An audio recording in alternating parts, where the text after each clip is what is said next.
Aujourd'hui, on a une visite assez spéciale.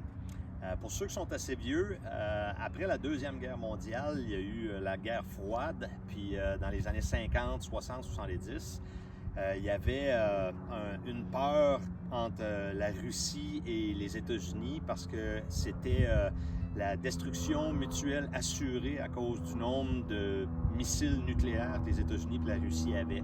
Ici, aujourd'hui, on va visiter un silo de missiles Titan, un des missiles nucléaires durant la guerre froide. Le missile est encore dans le silo, il n'y a plus de tête nucléaire, mais c'est ça qu'on s'en vient visiter aujourd'hui. On va descendre jusque dans le silo, ça va être super le fun. Quand je parlais de la guerre froide, je parlais du Iron Curtain, le rideau de fer. Le président américain, Truman, avec Staline, ils ne s'entendent pas.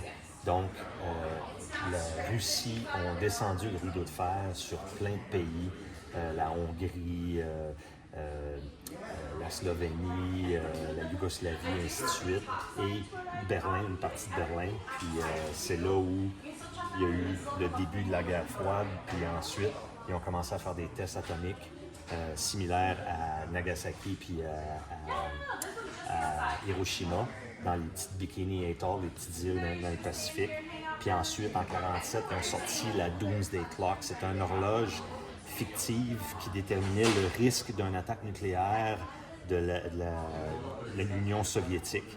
Fait que la petite aiguille était à minuit, puis la grande aiguille était à 7 minutes avant minuit. Puis à toutes les fois qu'il y avait une menace, la grande aiguille s'approchait de minuit, puis ils appelaient ça la Doomsday Clock, que tout le monde pouvait voir, puis pouvait voir le risque. Puis c'est là, dans ce temps-là, fin des années 40, début des années 50, que tout le monde avait peur d'une attaque nucléaire. Quand tu prends tout le nombre de missiles à tête nucléaire qu'il y avait, puis toutes les possibilités que le missile se rende pas à cause d'un bris mécanique ou ce qui fait en sorte qu'il ne peut pas partir, les stages ne se séparent pas complètement, tout ça. Fait que ça, c'est tous des missiles qui se rendraient pas, mais à la fin, il y a quand même un certain nombre de missiles qui vont se rendre à leur cible.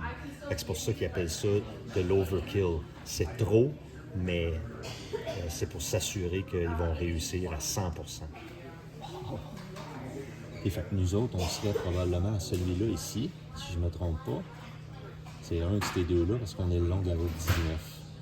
Et ça, c'est tous des silos, c'est-à-dire des missiles Titan qu'il y avait autour de tout ça dans la maison. Alors, ça commence. On nous informe que pour entrer dans le silo, les employés devaient faire un total de 4 appels. Le premier était à la gate de l'entrée. Ensuite, on nous a apportés vers l'entrée de l'accès du portail. C'est là, en bas des marches, que les employés devaient faire le deuxième appel. Le trajet entre la gate et la porte devait être en dedans de 3 minutes. Sinon, ça indiquait aux gens à l'intérieur qu'il y avait un bris de sécurité. Le troisième appel était un code qu'ils devaient ensuite brûler et laisser dans cette petite canne le long de la cage. Dans cette cage, il y avait une caméra qui, encore une fois, pouvait confirmer qu'il n'y avait aucun bris de sécurité et que personne n'était avec les gens qui devaient entrer dans le silo.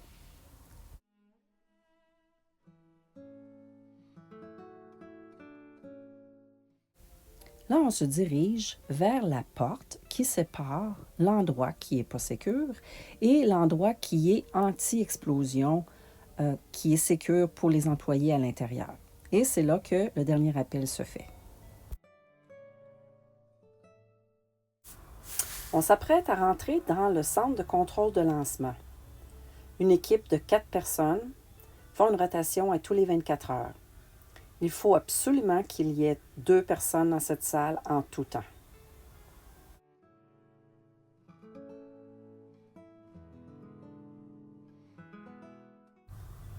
L'équipage est composé de 4 personnes. Le commandant adjoint et 2 techniciens.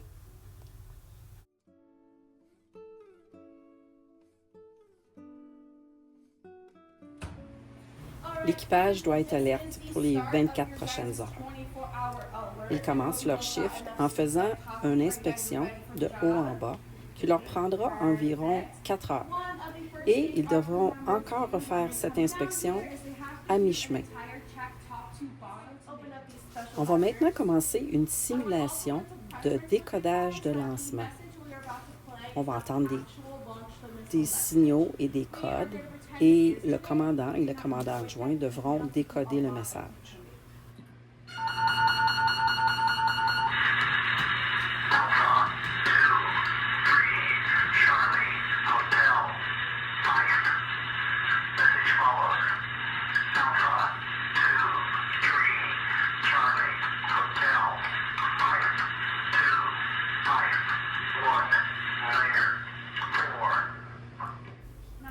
Aussitôt que le message commence, le commandant et le commandant adjoint prennent le binder et écrivent les données qu'ils entendent. Le message qu'on entend présentement est beaucoup plus court que la normale. Il y aurait jusqu'à 41 caractères qu'il devrait prendre en note. Un coup que le message a été joué une fois, ils échangent les binders et puis le message rejoue une deuxième fois. Et là, ils peuvent vérifier le travail de l'autre et s'assurer que toutes les deux ont le même message dans le binder. Maintenant, pour s'assurer du message, le commandant et le commandant adjoint vont se diriger vers le coffre-fort rouge qui contient l'information nécessaire pour savoir quel est le lancement du missile. Sur le coffre-fort, il y a 2 cadenas, un pour le commandant et un pour le commandant adjoint. Ils sont les seules personnes à connaître leur combinaison.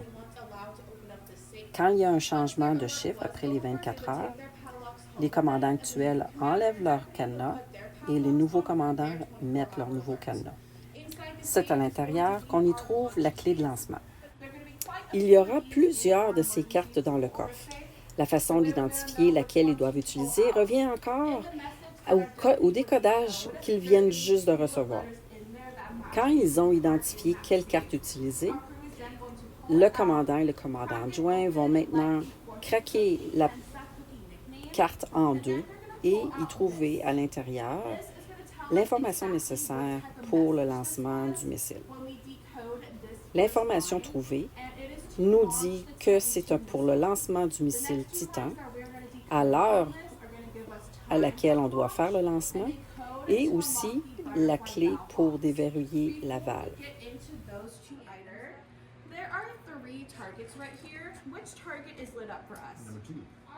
L'équipage sait maintenant qu'ils doivent envoyer le missile sur la cible numéro 2, mais ils n'ont aucune idée où est cette cible. Ça a été préprogrammé quand le silo a été construit. Maintenant qu'on connaît l'endroit où le missile va être envoyé, on pense maintenant à l'heure du lancement. Cette horloge est à l'heure Zulu. Maintenant, on passe au code pour débarrer la valve qui garde le carburant et le liquide propulseur séparés. Il y a 4 de ces valves-là dans chaque missile. Quand les liquides se combinent, ça crée un feu dans le silo qui démarre le moteur du missile. On ne veut surtout pas que les deux liquides se mélangent avant qu'on soit prêt à lancer le missile. L'adjoint du commandant va lui donner le code. Le commandant va lire le code au technicien qui va l'entrer dans le panneau de contrôle. Le technicien répétera ensuite le code pour s'assurer qu'il a le bon code et pressera le bouton qui est sur le panneau. Si le code est correct, la valve va se débarrer. On va savoir si le code est correct après avoir tourné la clé et on va regarder la première lumière. Si elle est verte, ça veut dire que la valve est débarrée. On a maintenant toute l'information pour faire le lancement du missile.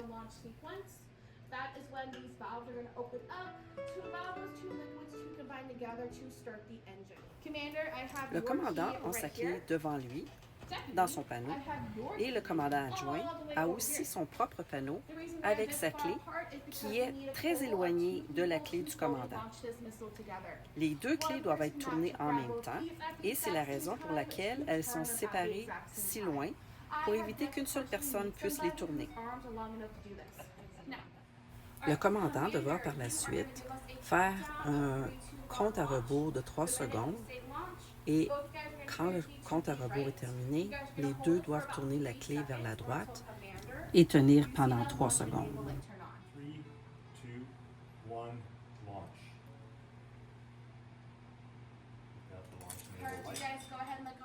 C'est fait. La clé est tournée. Le lancement est activé.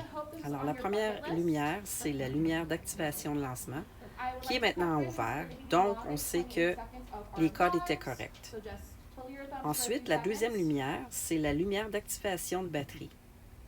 Cette lumière restera allumée pendant 28 secondes, le temps de charger les batteries jusqu'à 100%. On entend maintenant l'alarme qui nous informe que les portes du silo s'ouvrent. Le missile est préprogrammé et la lumière qui est la suivante nous indique que c'est prêt et enligné. La prochaine alarme indique qu'il y a le feu dans le silo, alors les liquides se sont mélangés. Et maintenant, la dernière lumière s'allume, le décollage.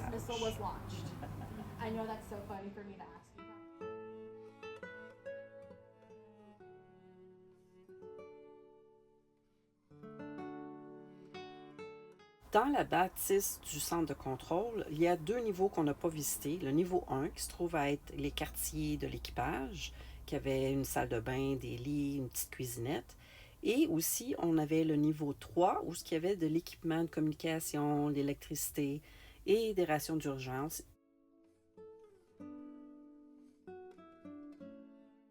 On a dû marcher dans un long tunnel pour se rendre jusqu'au missile. Le missile que vous allez voir n'est pas le missile original quand c'était actif. Le missile qu'on va voir, c'est un missile d'entraînement, mais qui faisait partie quand même du programme de Titan II.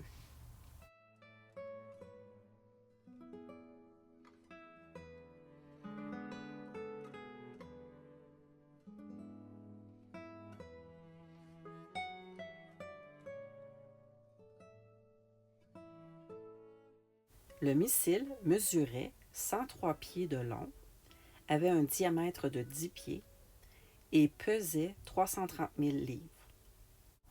Les conduits de lancement étaient de 146 pieds de profond et 26 pieds de diamètre. La séance de lancement qu'on vient d'expérimenter dans la salle de contrôle était de 58 secondes. Du moment où le missile partait jusqu'à sa cible, c'était de 25 à 30 minutes. La distance parcourue était de 6 000 milles et la vitesse de vol était de 16 000 milles à l'heure.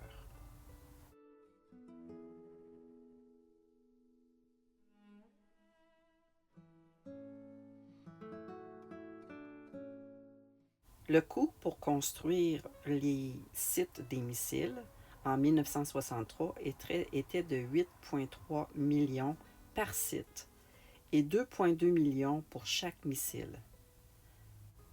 Et ça coûtait 1,964 millions de dollars par site de missile pour les opérer.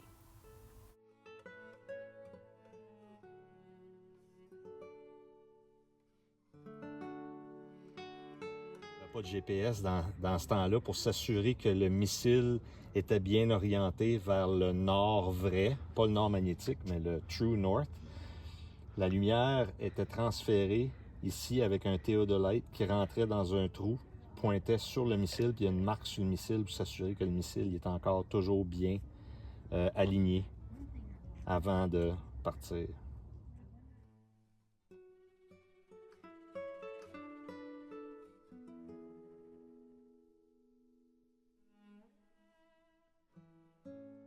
C'est ainsi qu'on conclut notre visite au musée du missile Titan.